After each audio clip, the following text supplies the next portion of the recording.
Hello and welcome. Today we'll continue our discussion on why you're not seeing deer on opening day, and it's no fault of the hunter. It involves trail cams. When we were growing up, we didn't have internet. We didn't have GPS. We didn't have Google Maps. We didn't have cell phones. We didn't have any of the stuff. No trail cams or anything. It was all based on our ability and knowledge on tracking and watching game. Basically, that consisted of 2 or 3 weeks before opening day, you would go either climb to your ladder blind or platform you have in a tree. You take a pencil and a piece of paper, and you would quietly record everything that you saw. You did it in the morning and you did it in the evening. And that was typically, like I said, 2 or 3 days, not 2 or 3 days, 2 or 3 weeks before opening day.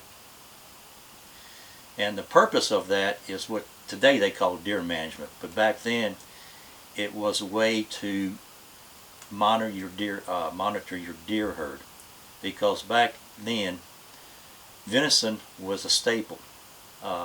Hunters would, ranchers and farmers would fill their freezers up with venison, and if you took out the older bucks, which were the trophies, you were doing your part, and the adjoining ranchers and farmers loved it because we allowed the 2 and 3 year old deer to grow.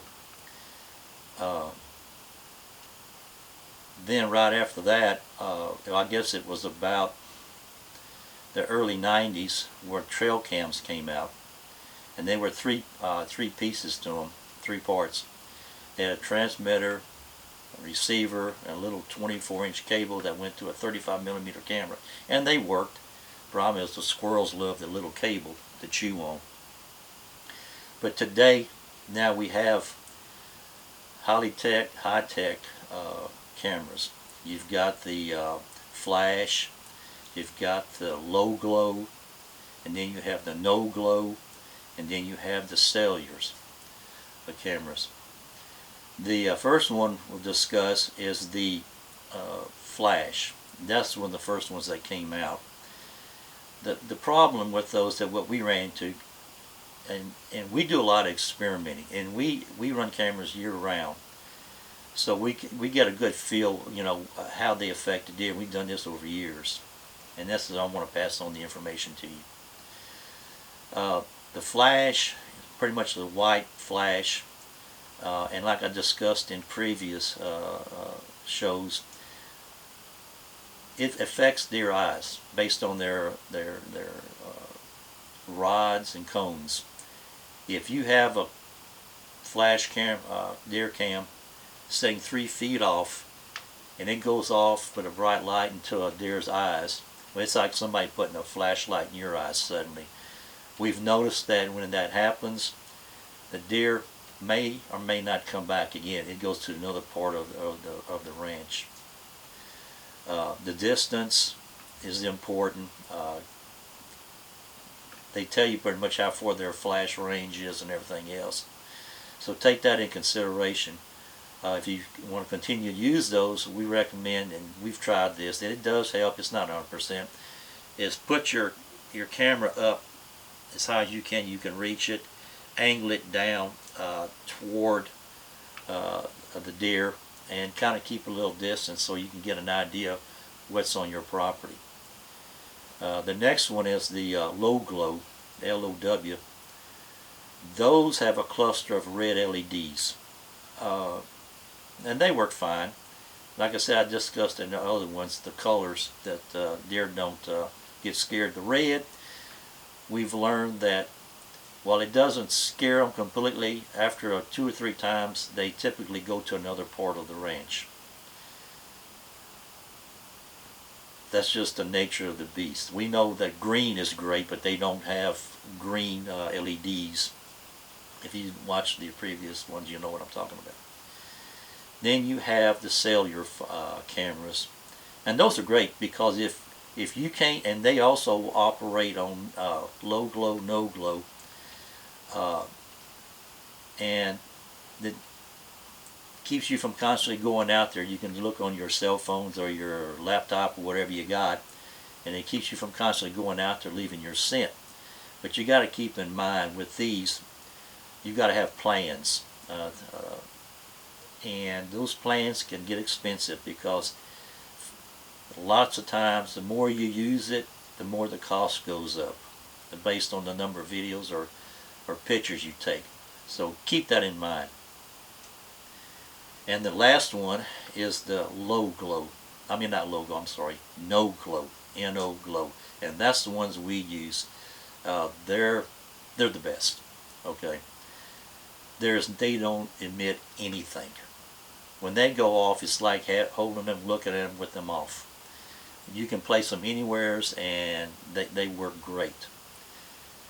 Now, when it comes to cost and everything else, we've tried all the ones that cost a couple of $100. We've tried the ones off of eBay for like $30, and depends on how much you use them.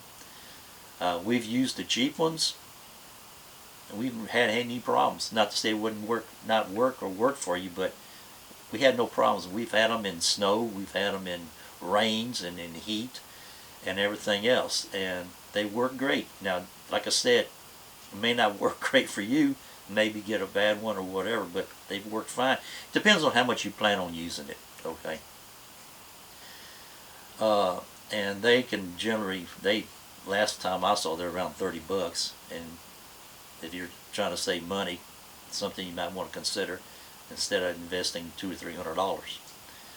And there's one other thing you want to keep in mind when it comes to these trail cams. Like I said, we run them year-round on our family ranches and other state, out-of-state leases. Is that heat affects the range of your detecting motion.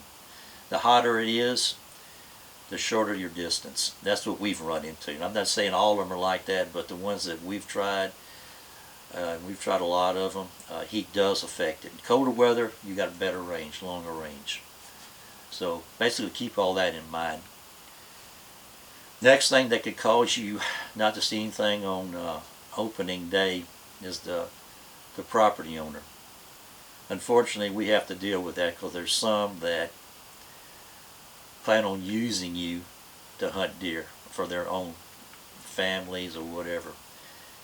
Usually these leases are taken out on good faith. It's basically you're getting the rights to hunt on that property and nobody else. Just you or whoever else is allowed to be on there. But unfortunately, a lot of them get you to do all the work, set up, and then when you're not there, go in there and hunt.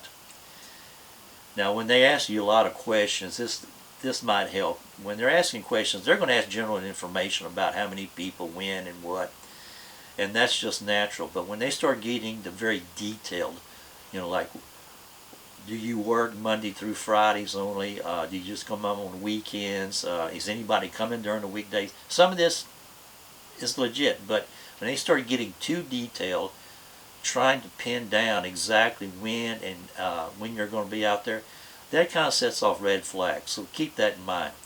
And if you want to have peace of mind, you might want to get one of the little inexpensive no-glow cameras, or one or two, and set them up on the property.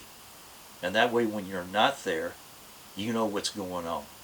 I know this has happened to some of my friends. They got a lease and come find out that the landowner was all eager to lease it, but he lived on the property, or he was close to the property, and he knew exactly when they were going to be there and when not be there. And one other question you may want to ask them is that when you have this lease, is anybody going to be coming through there, that property where you're hunting? Because lots of times they can be coming on that property and get caught and just say, well, we're checking the property, and you're kind of in a gray area.